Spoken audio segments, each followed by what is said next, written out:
Hi guys, I'm just replacing this watch band on Trisha's Garmin. She's off doing a 50-kilometre trail event at the Glasshouse 100 this weekend. A huge kudos to her and a couple of her friends who set off at midnight on Sunday night to walk the entire distance. Alright guys, just a little update on the broken toe and how it's progressing. I'm back to almost walking now without a limp, so 3 weeks in. So that seems to be going well. Still having a bit of frustration with getting the wound to actually heal properly, so that seems to be the biggest concern at the moment. But it's just a matter of being patient guys and letting the body heal itself, and hopefully I can get a shoe on towards the end of this week and maybe start doing a little bit of walking, maybe even get on the wind trainer and start working on that cardio a little bit before I can get back to running, and hopefully in a couple of weeks. That's where we're at with the toe, so patience is what it's all about right at this moment.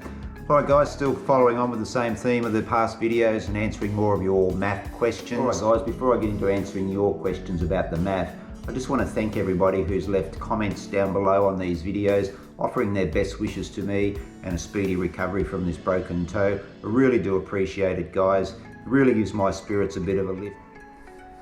Now guys, I really want to thank everybody who has left questions in the comments down below on these videos, asking about the MAF method and in particular my views on using that method over the past 12 months.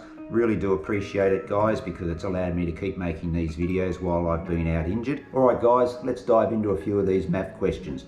Now this first question popped up a couple of times in the comments on the channel this week, and because I'm going to be talking about the 180 formula guys, I'm going to put that formula up on screen now so you can see how it's used to work out your maximum aerobic function heart rate.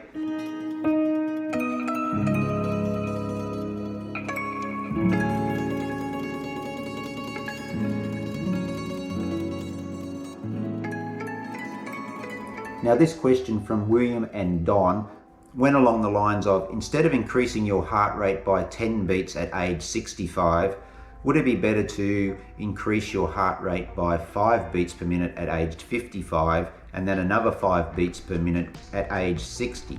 Now, both of these gentlemen drew my attention to an old YouTube video that was made by Mark Allen. Now, for anyone who's not familiar with Mark Allen, Mark was a world-renowned triathlete back in the 80s and 90s. He won Kona Ironman several times, and he put a lot of his success down to training using the MAF method. So William and Don, this is a subject that I can really relate to because I'm turning 55 next year and I'm on the same page as Mark Allen. I'm definitely going to take back those 5 beats per minute when I turn 55, and that'll give me a new MAF heart rate level.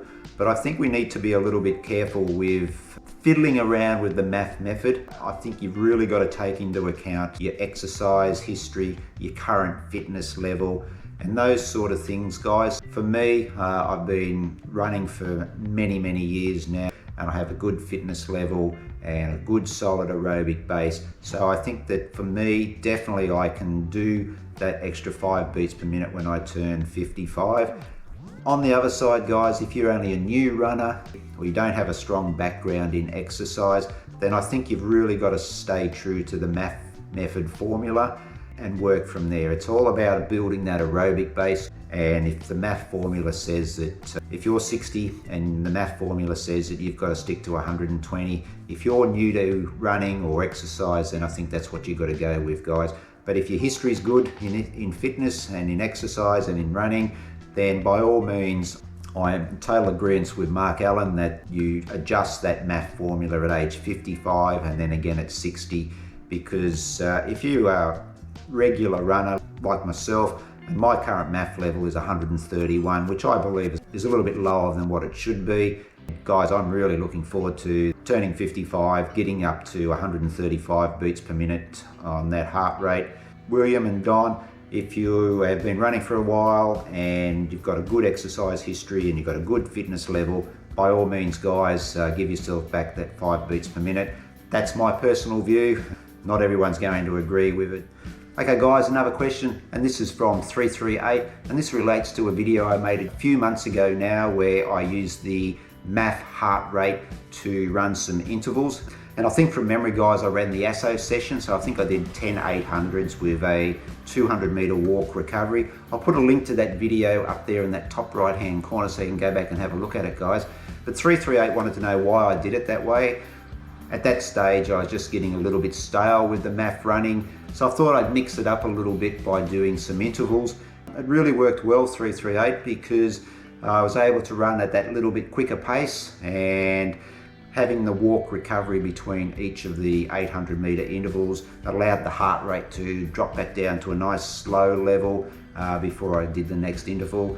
And it sort of was a precursor to doing some more speed work. I think maybe a few weeks later I went into a 4-week speed block. So the whole reason for doing that interval session was just to mix it up, and I found it really beneficial, and it was just nice to get those legs turning over a little bit quicker, because we all know with the MAF running, you're running at a lot slower pace than what you're probably used to, and these intervals were just a good way to mix things up a little bit and just get moving a bit quicker. All right, let's find some more questions, guys. Paul's asked 3 questions, so let's go through these really quickly. What is your resting heart rate? Paul, can only go off my Garmin on my wrist, and it's about mid-40s. What test did you do to find your maximum heart rate? Paul, never been tested, so I can't really answer that one. Sorry, mate. And number 3, what happens if your heart rate goes way too high but you're running so slow and comfortable? Did you have this problem when I started? Yes, I did have this problem when I started, Paul. The method will stipulate that you need to keep your MAF heart rate within that aerobic zone, and if that means walking, that means walking. For me, Paul, I think I said this in a couple of videos ago, that if I go for a run, I'm going for a run, so I'm going to run all the way. The best way I found to combat the heart rate getting too high was just to really slow it right down and get it back to within that MAF heart rate zone. And that's about all you can really do, Paul. Try that. If that doesn't work, then maybe you do have to resort to walking. But Paul, stick with it, because your pace will improve as that aerobic engine builds and you get more used to the MAF way of running. All right, guys, I think we've got time for one more question. Let's go with Patrick's. I run between my MAF 135 and 140 beats per minute, but still in aerobic zone. Would this be okay for building the base condition? Absolutely, Patrick. You're right in that sweet spot for building a strong aerobic engine.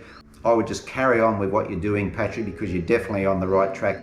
Onwards and upwards to building that strong aerobic engine, mate. Good stuff. All right, guys, so I think that'll do us for this video. I'm really trying to keep these Q&A videos short. Guys, that'll do for this one. Stay safe, happy running, and I'll catch you in the next one.